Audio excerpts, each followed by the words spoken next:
Hi, welcome back to another game of every episode of every game of every fuck. Hi, welcome You have back to keep it because now I've got into the room. No. Hi, welcome to another episode of Every Game Ever. I am Eric. This is Terry, and I'm just gonna shut my goddamn mouth for a little bit. God, that was so genuine. I just love it because it's like you just stop for a second. It's like, oh no, oh no, I can't go back. You can't go home again, Mama. Wait, where did you come from? Is he always there? Well, when a mama droid and a daddy droid love each other very much. There's supposed to be. I think there's actually supposed to be a person in those ones. Oh God, we just killed someone? Yeah. But we're Jedi, Terry. If you listen carefully, you might be able to hear my cat playing in the bathtub. In one of the Star Wars books, Luke's son, whose name is Ben Skywalker, which they reused the name for Ben Solo, obviously, Kylo Ren. God damn it, where is he? Oh, up there. Screw you. Secret area! Ah, screw you! I'm getting out of here. Oh no, oh no. Yeah, I'm not dealing with that shit.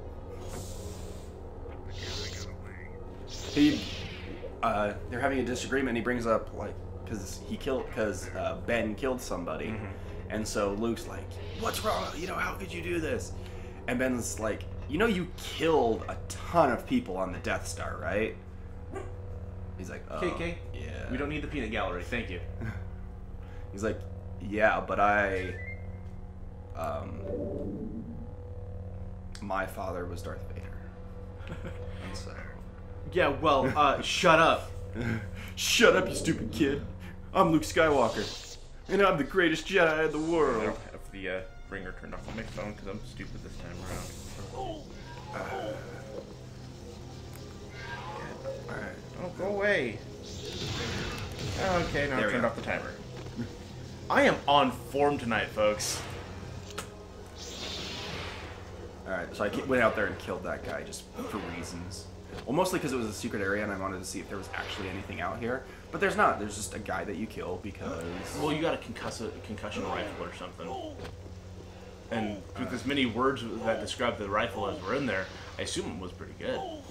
Yeah, I just killed that guy in 2 shots. Snap. My lightsaber doesn't do that.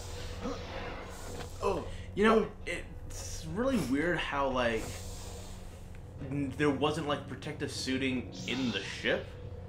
Like, going to planets with caustic atmosphere seems like something that a Jedi would do regularly, so that should be, like, standard operating procedure. All my knowledge of Star Wars, so I have read, I think I brought this up last time, I've read one time I sat down and counted, and I've read over 60 Star Wars books that are all not canon anymore. Thanks, Disney. I think I've only read one of the new canon books, to be honest with you. I was gonna do more, but I really, I read a lot of them, but one of my favorite things is to actually sit down and listen to them because they put in the sound effects, and it's a pretty decent production, And so I was using it with my Audible account, and now I share my Audible account with my mom, and she does not care about Star Wars. She's kind of concerned that you're becoming a warmonger. It's like, why are there so many wars of stars in your Audible library, Terry? So, did I ever tell you this? I had this really good one with my mom, and this was a while back. And I was saying, I think we were watching Lord of the Rings, or we were talking about it or something. And I was like, oh yeah, Mom's a fan of the Lord of the Rings. We went and saw all of them when they came out, like the weekend they came out. We went the Fridays they came out. There was a ton of people. She's like, oh no, I don't really like Lord of the Rings. And I was like, but we went oh, thanks, Mom. And she just took me. It was just I was like, oh, thanks, Mom. I watched, me and my wife watched Spy Kids a couple months ago. I can't imagine that aged well. I literally called my mom up afterwards and was like, Mom, you were an awesome mom for sitting through that movie with me as a little kid. Like, that was just one of those things where it's like, I watched some of those childhood movies I grew up with, like Cats and Dogs or Spy Kids, and I'm like, this movie was awesome, and then watch it as an adult, I'm like, oh my god, I subjected my parents to this. So I have a beagle. And they pretended like they were into it. I have a beagle, and I realized that like a big reason that I always wanted a beagle was from the movie Cats and Dogs. And so I'm really like I'm really nervous to go back and watch Cats and Dogs because I think I watched the Nostalgia Critic on it. The CGI has not aged well at all. Neither has a lot of the humor in the plot. But Jeff Goldblum is still Jeff Goldblum, so... Yeah. I love Jeff Goldblum. I really do. Jeff finds a way. Yeah, Jeff Goldblum is one of our greatest actors. I really hope we see more of him in the Marvel Universe. Like, he probably got eaten by those guys. But I just love that at the end where it's like, all right, everybody, great revolution. And, you know, I did my part because, you know, without me, there wouldn't have been a revolution if you're to... rebelling against anyone. Yeah. So, yeah, I'm really proud of everybody. I like to think that actually worked. That they're like, he does have a point. Yeah, okay. We may just be ignorant trash junkies, but he has a point. Oh, man. Oh, I had a dream last night that I was like, that I actually made it as a director, and I was hanging out with Taika Waititi and somebody else. I think that person might have been a figment of my dream. And like they were going off to make these big movies, and they were like, kind of like, oh man. And one guy was like, oh man, this is my first big movie. What am I gonna do? And Taika Waititi was like, hey, you know, I directed Thor Ragnarok. I can kind of do no wrong right now. And I was like, nobody's gonna see my movie, which I don't know what movie I was making, but like, even in like my wildest dreams, it was like, nope, nobody's gonna watch what I make. It's kind of depressing. I've had a couple dreams like that. I had a dream where I was hanging out for whatever reason with Pro Jared and JonTron. And where I'm like, yeah, let me know what we can do. Like, I was totally being that horrible like asshole friend, or the guy who's like, I just met you, but you know what would be really fun if we made a video guide together, guys, right? And like Jared was like being the pragmatist part of my brain, where it's like, no, like we don't have a script, we got nothing. I'm like, no, it'll be fun. And John was like being the good guy, be like, yeah, maybe, let's give it a shot. Let's see where the day goes. But Pro Jared was just like, like this is a terrible idea. Like this is my day off. I don't want to do my job on my day off. Yeah. And I'm just like, no, it'll be fun. Isn't it weird that like, because I had people like asking me to work for them. Right? And I was like, oh, but this is my only day off. And even though this is my day off, it does kind of feel like work. Because it's like we are sitting down, putting energy into it. And it's God knows I need to be doing homework right now, but I'm doing this instead. Screw you, thousands of dollars in student loans and... Well, my one hope is that the economy just completely goes belly up and like the United States dissolves before I have to pay any of that back. So far, so good. At least somebody's getting something. Once we all just go back to the state where we basically have to farm the dirt to survive, student loans aren't gonna matter anymore, Terry.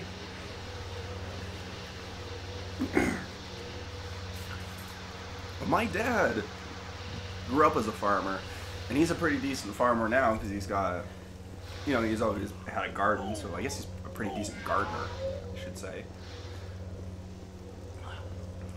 So, you know, even though he lives in a different state, I might have a chance. I wouldn't. I'll die. But I'll die debt-free, damn it.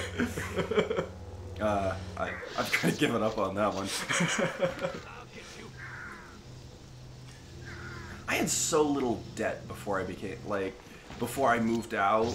Like when I was living with my mom, I had a car payment and like 1 credit card. Now I've got 3 credit cards. Yeah, every day like my first couple years of me moving out was I'm not like those lazy millennials who are living in their parents' basement, and now it's been like 6-7 years since I moved out of my parents' house, and I'm like, God, I wish I was one of them. Like they got it figured out, save up money, not have to pay a bunch of bills, maybe be able to come out ahead when they finally move out. Yeah. God.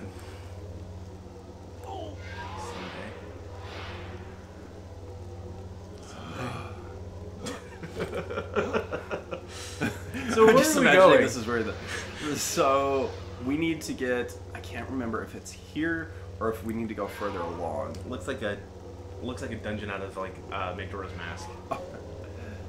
That's a compliment. It's a good game. Yeah, no, I wasn't saying it was bad. Just it seemed vaguely out of place to have this like weirdly face-shaped fortress in front of you. And this is not where I'm going. I shall just wait here and save up some. Nope. Nope. I'm kind of under something. All right, screw it. This is not a very well-designed level, I must say. Yeah, I don't really feel like I just feel like I'm moving, but I don't feel like I 100% know where I'm going, if that makes sense. You know, like in a game where, you know how it's designed, it's like you're supposed to, you know, so, to it where you're going. Turbo laser? Oh, goddamn cutscenes.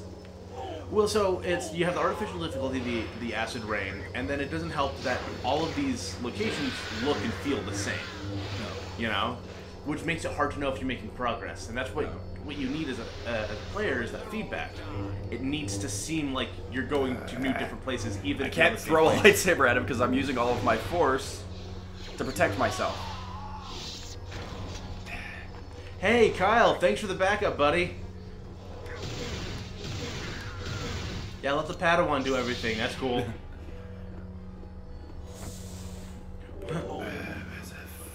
Well, Jaden, you know we don't kill.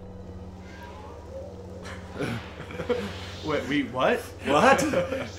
Oh God! So many. Just have that Pokemon awesome flashback. It's like we don't kill Pokemon. We do.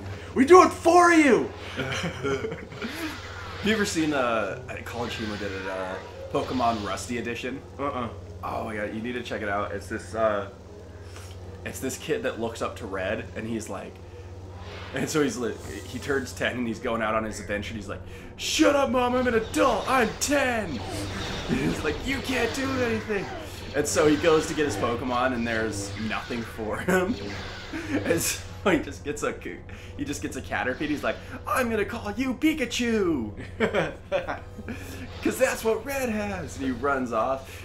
And then he just runs into like all of these problems. Like, he has a ton of Bidoof, but he runs out of Pokeballs, so he just shoves like 5 Bidoof in one Pokeball, and so he throws them and they're dead. He like throws Bidoof at things. It's like, "Go Bidoof!" And it just falls down a canyon. Check it out. It's it's College Humor Rusty Edition. I've been watching more College Humor ever since that Tide Pod, the one where he's eating the Tide Pods. I like College Humor. I liked old College Humor better than I like modern College Humor. Because like old College Humor, they used to go out and they used to go out and to sets and locations and shoot stuff. And now I feel like they're just at their office. Yeah, I feel like that's where everything is shot. Is they're just like, "Oh hey, we're just shooting this in that office over there." There was one I saw where it's all like, it was a millennial cooking show. It's like, it's technically a meal. He's like, well, it's really easy to run out of money these days, so let's just go to the fridge and see what we can make. And I just watched. Did you watch the one? I thought I had. Did you watch the one where it's like where it's like the millennial dinner party and they're all like, "Technically, I'm not a millennial." No, you posted. I've been meaning to watch it. Yeah, you should watch it. Oh no! I think all the stormtroopers just like, did he just? Wow, Jedis kind of suck. Like even we don't do that, right? And Kyle's like, "All right, Jaden, how you doing up there, buddy?" I think I just went pretty far back. Yeah, quite a bit. God, mother's father's sister. Yeah, I feel like this is pretty far. Well, you know, God damn it. When you're not with someone you love, it feels like an eternity. Thinking is absolutely. If you can't be with the one you love the one you're with. Love it, son. Yep, I am pretty far back. Fucking perfect. I'm gonna take out my frustrations on you. God, okay, let's see. Why don't you just like force speed through it? Yep, that's the plan. All right. While we charge up our force, Terry, talking about what we were talking about yesterday, where I texted Terry the other day. It was like name of a city plus the name of a noun equals a vaguely dirty sex act. Let's see. I give him a San Francisco thank you. Let's see. What about a Cincinnati hello? Yeah. Or like you could really just pick random shit around here. It's like I gave him a Chicago lampshade. Ew, that sounds gross, Grandpa. Well, I see that's where you take someone else's. Well, you know what? You're too young for this. I'm too young for this. Now I'm too young to rent ultra porn. What was the gun? Sorry, the gun in L.A. Noire. What was that called? Chicago. Oh, so Chicago piano. no, it's so I call it that. Is actually Resident Evil 4 that called it that. It was an unlockable weapon, but it's the Tommy gun, and they call it a Chicago typewriter. Chicago typewriter. Yeah. Which I absolutely loved. Yeah, I found out yesterday he's never played Resident Evil 4. No. So I might have to track that down for the Wii because it is fantastic. It really is. Yeah, it came out for the first console that came out was for the GameCube, right? Yeah, it was a GameCube exclusive. Yeah. So yeah, and then they released it on the PS2, and we all kind of laughed like, "Oh, so that's what exclusive means nowadays." Yeah. And then they re-released it on the Wii, which is how I played it, which was just fantastic because instead of clunky gaming controls, it's just click, click, click. Oh, wow! Good job, Kyle. Prove that Jedi Master thing. Way to go, buddy. I heard.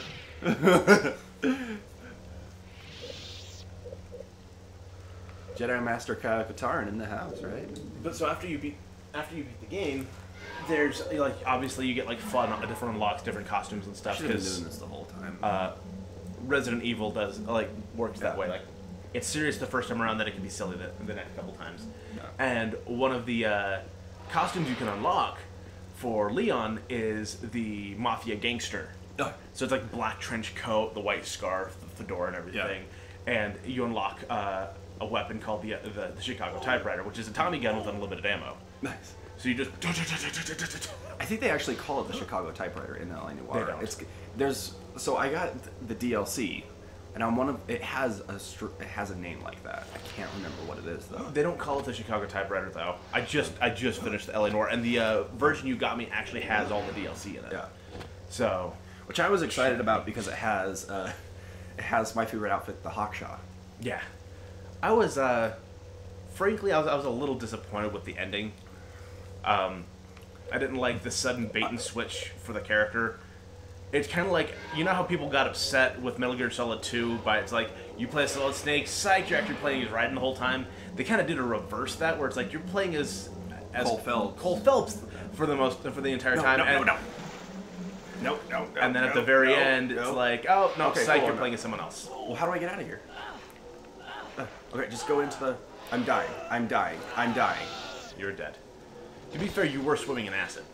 Yeah. All right, so let's cut it here. We'll come back to this next time on Every Game Ever. If you enjoyed this episode, I don't know why, but please like, comment, subscribe, and check us out on Facebook. We should just name this one. You can skip this one. You might want to just skip the past 20 minutes of your life.